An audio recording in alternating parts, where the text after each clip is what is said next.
I think Westlawn and the surrounding community really respects what we're doing here with our young people. I think that we have a good group of committed residents here that understands the value of Silver Neighborhood Center. We have a great relationship with the resident council and some of their members.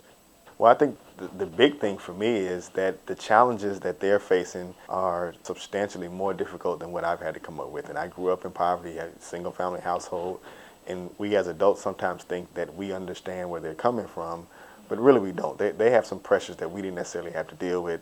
I think that's a critical lesson that we have to learn and be reminded of, that when these kids come in here and their behaviors aren't necessarily where we would like them to be, it's likely because there are some outside forces that's causing that, rather than they're just bad kids choosing to act out. And if we can be reminded of that on a daily basis, that we're much more compassionate, empathetic, but also at the same time holding them to really high standards as well.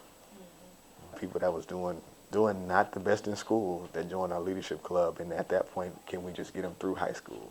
And now that they're through high school, can we open the door for them to get some post-secondary education? So it's really about wherever you're at when you walk in the door.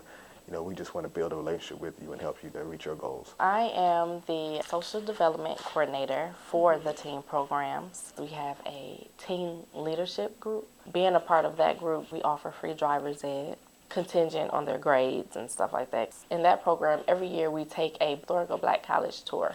I think we are trying to make them to be more efficient young adults that can function in society. I know a lot of them, being from the inner city, Westlawn, and the neighboring areas, a lot of them don't get a chance to experience a lot of the stuff like the trips. And we try to get them exposed to as many things as we can, try to get them thinking to what they would want to do outside of just kicking it and hanging out and other stuff.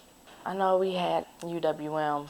We had them come in and they did a presentation on applying for college and different scholarships that they can apply for, how to fill out an application, just all of that type of stuff that comes up. And I personally kind of, even on my own off time, kids call, oh, I gotta get this down, or and I go take them because I do want them to be successful. I had some other kids that I felt like I put a lot of work into them.